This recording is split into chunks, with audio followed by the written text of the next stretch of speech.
Hey, hello! Welcome to Fantasy Filmball, the show where we turn movies into sports and sports into something we just don't talk about here. My name is Matt. I'm here with Dyl. Today, we are going to be drafting some films as we do each week on the show. And today, in honor of the release of The Whale, starring Brendan Fraser, the projected frontrunner for the Oscar, kind of, not really, no. We're going to be drafting our favorite Best Actor winners at the Academy Awards. So, Dyl, explain the draft. How does this work? So yes, today we are drafting the best actor winners of all time. As we've done for the last 2 weeks, we're each going to get a team of 5 where we can craft from our own personal favorites what the consensus favorites are and some wildcard picks in there as well to craft what we think is the best slate of actors here, because Best Actor is something that's stacked over time with some great highs and some lows, but we shouldn't be drafting any lows here with only picking 10. But yes, we've done this for 2 weeks now. Week 1, we tied with the Netflix draft. I thought that draft was I think everyone watching it would have a different opinion, because if you liked some of the movies I picked, I didn't have like the big spectacle type movies like a Pinocchio or a Bardo type movie, but I had like the more crowd pleasers like Hustle and Glass Onion. So that was a very even draft. But last week, I took the victory with the Steven Spielberg draft. You did, because I had the first pick. I got the one, the only Schindler's List, and was able to pair it with some great Steven Spielberg blockbusters. And this week, I hope to do the same in this Best Actor draft, because I feel like there's one obvious top choice, but this is still a great lineup. So, and my obvious top choice could be someone else's, like number 5 sort of thing. Yeah. I will concede here. I'll say I voted for your team on our YouTube. I did. Looking at your team from last week again of Spielberg films, I think that Schindler's List, Saving Private Ryan, those two films are such an undeniable 1-2 punch right there. Schindler's List is one of my top 10 films of all time. So, you know, I got to admit you had the better team. But this week, it's going to be a different story. So I'm really nervous because I have my list right here. I have 10 that I want. Okay. And I am feeling like your first pick is going to be one of my top 3. I just don't know which one. Probably, because to me, I put my stuff in tiers here. I have round 1, the GOAT performance. I have 2, I lean more towards one way, but I understand the people who lean the other way. Round 2, I was looking for more like my favorites. Round 3 to get some like film Twitter love. Round 4 to go with an underrated pick. And round 5, I want a wild card. But as I mentioned, first pick, round 1. In my eyes, there's one choice here. And to me, this is the best actor winner of all time. And that's Marlon Brando in The Godfather. Oh my God, you picked my number 3. Interesting. So you get to get 1 and 2 from your list. I do. I get to get 1 and 2. Oh wow. Okay, explain your pick here. You say that this is the GOAT. I would come close to agreeing, but personally, I don't even think this is my favorite Marlon Brando win. See, I agree. I think the reason why I say this is the GOAT is because I think Marlon Brando is the LeBron, the Michael Jordan of acting. He is like the undisputed, like number 1 or number 2 person. And this is his most iconic, his most recognizable role. This is one when you're getting anyone into film, anyone into acting, anyone into just this whole world that you and I are adored with. This is one of the first movies, one of the first performances, one of the first actors you want to introduce them to. So while I can see the case, like I mentioned before, there was a 1A and a 1B. I'm assuming you're picking 1B with either this next pick or the pick after. This is just the one where I just think its icon status helps elevate it over the other one. That is a very good point. It is an iconic role. Marlon Brando does some stuff here that is just absolutely ingrained in cinema history and ingrained in Oscar history. But if we have to go with another moment that's ingrained in Oscar history, I'm going to have to say, I drink your milkshake. I drink it up. Daniel Day-Lewis, There Will Be Blood, my top choice here. This is a titan of film acting. This character, Daniel Plainview in There Will Be Blood, is one of the most grand despicable villains in film history. And this role feels like one of the undisputed, it might not be one of my personal favorites of all time, but it is the greatest of all time, I would say. Because there's a huge difference between great and favorite. And while I would say I even personally prefer Daniel Day-Lewis's turn in Phantom Thread, Me too. this is his best work. 100% Right? agree.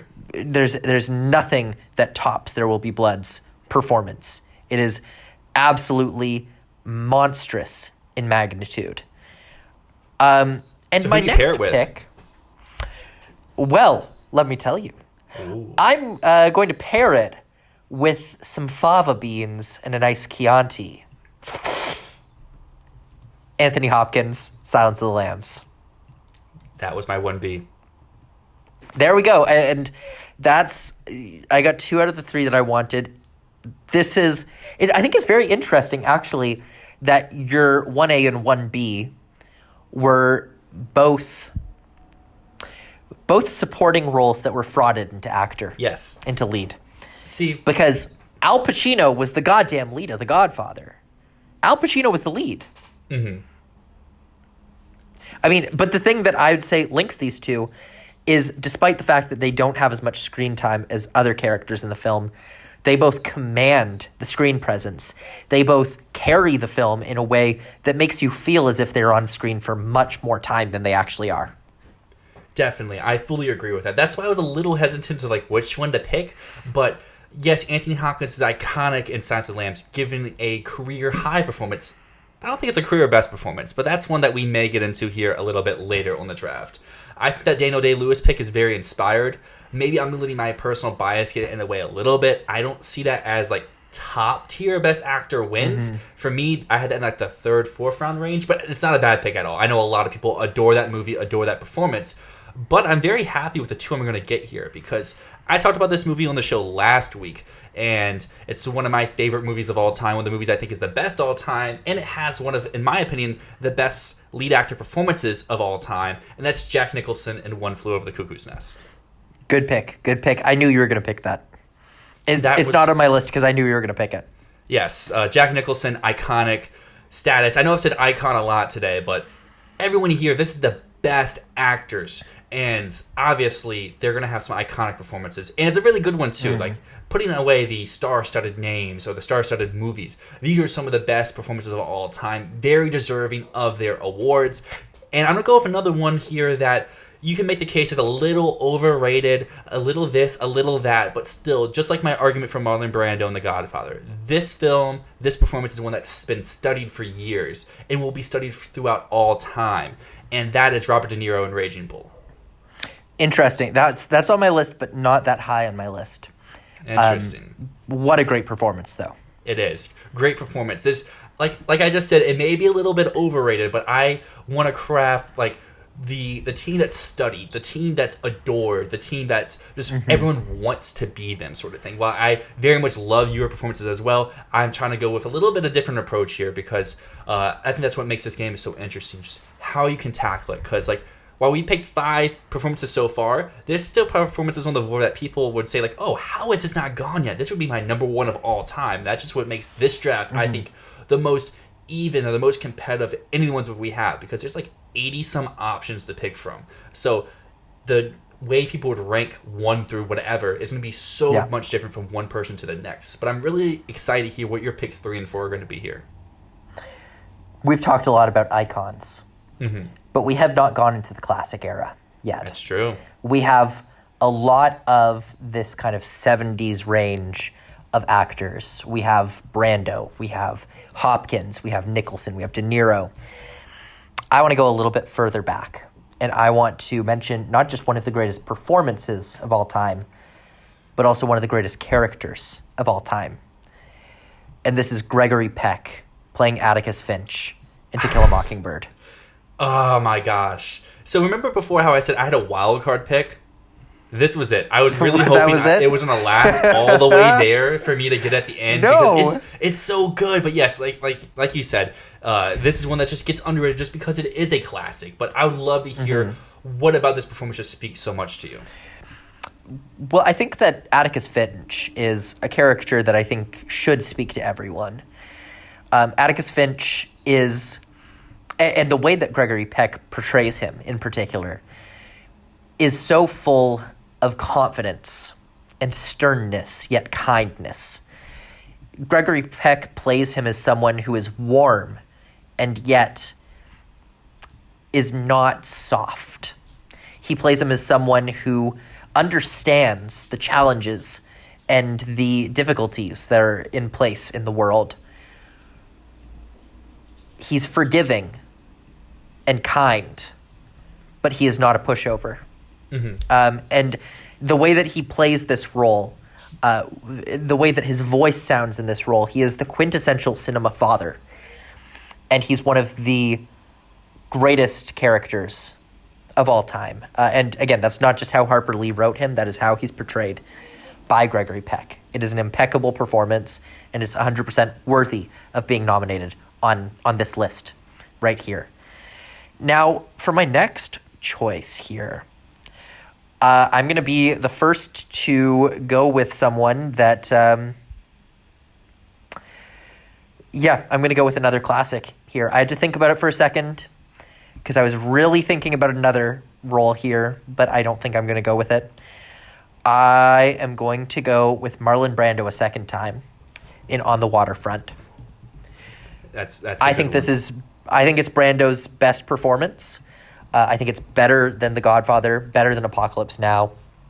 It is a powerhouse performance that it takes what he did in A Streetcar Named Desire, where he really brought his brand of acting, his brand of mumbling on screen. He really refined it, and he brought so much emotion and power into the role. The scene where he's in the back of the car saying, "It's always been you. I could have had class. I could have been a contender instead of a bum." You know, there's so much emotion packed into those lines. There's so much feeling, so much heart. And that's why he's got to be on my team. He's got to be on my team. I'm making some sacrifices right now, but I need to have Marlon Brando on my team. So we've drafted 2 Brando. We might as well draft 2 Hopkins. Give me the most recent pick that anyone's going to have on this draft, and give me Anthony Hopkins in The Father. What? You're not going with Will Smith? No, sadly, no Will Smith here. But I like Will Smith. I guess I get him. Will Smith's win would not make this list for me. But yes, Anthony Hopkins in The Father.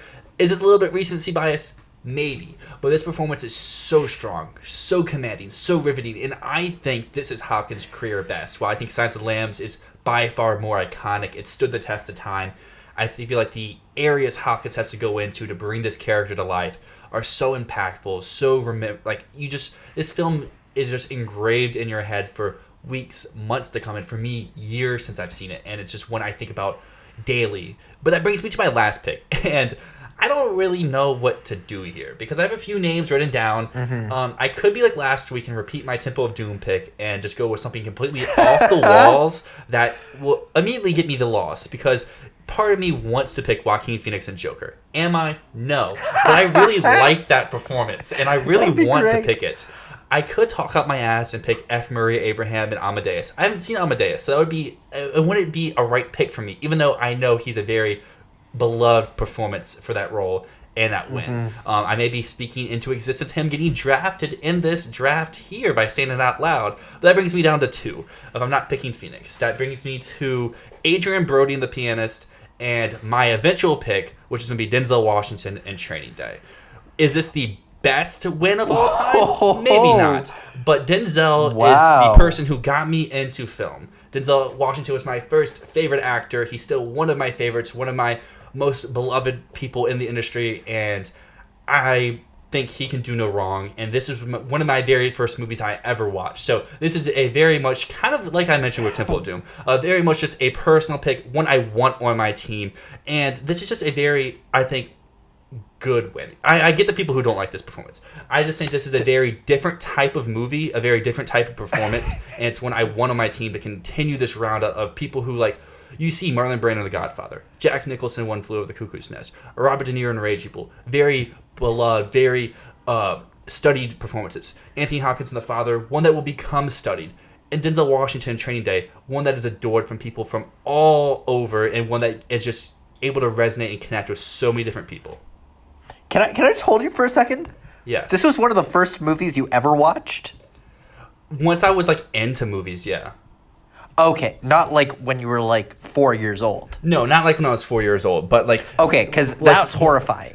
No, like this was one of my first, like, I would say I really got into like movies around like 12-ish, so around that frame. It's like, this is like one of the first ones once I was into like the whole, like, movies can be more than just like Shrek or more than like the popcorn flicks, because Shrek was my first movie. That makes me feel a lot better. I was very concerned for a moment. I was like, dear God, you watched this movie as a child? I like your pick of Denzel Washington. Anthony Hopkins, fantastic pick. The father, an incredible performance. That final scene where he's crying and asking for his mother, I think is one of the finest pieces of screen acting that I've ever seen. Denzel Washington, another great pick. I just recently watched this movie for the first time, and I love his performance in this. Although, personally, I don't even think he'd be my pick for that year. That said, I'm down to 2 for my final pick here. I have a bunch more on my list. On one hand, you mentioned F. Murray Abraham. That's who I was battling in my mind between with the last pick. I was thinking F. Murray Abraham or Marlon Brando. Which one? But here's the thing. I'm judging... Amadeus is a more seen film than the other one that I want to. But the other one that I'm looking at, and the one that I think I'm going to go with, is on one hand, it's a less seen movie, but I think it's a better performance than Amadeus. And I think that the movie star behind this is much more iconic and much more important than F. Murray Abraham. As much as, no shade to F. Murray Abraham, but when I pick this, you'll see why he is much more iconic than F. Murray Abraham. I think that this is very fitting with Denzel being your final pick, because I think that this actor paved the way for Denzel to be in the conversation here, to be the movie star of this magnitude. And that's why I have to go with Sidney Poitier in Lilies of the Field. Sidney Poitier is an icon. Sidney Poitier is, I think, one of the most elegant, one of the most powerful, one of the most in control of his emotion, of his face, of what he's doing at all times on screen actors. I think he has incredible class. He is a joy to watch in every role. And Lilies of the Field, in particular, is very underseen. It's funny as hell. The film is about Sidney Poitier, who goes to live with a group of nuns. I believe they're German nuns. And the film is just about the dynamic that he has with these very odd women. The performance is beautiful. It's incredibly heartfelt. It's incredibly kind and gentle and giving. And it is one of my favorite performances that has ever been done. It is incredible. Does it look like, if we're looking at this list of films, we've got The Godfather, There Will Be Blood, Silence of the Lambs, One Flew Over the Cuckoo's Nest, Raging Bull, To Kill a Mockingbird.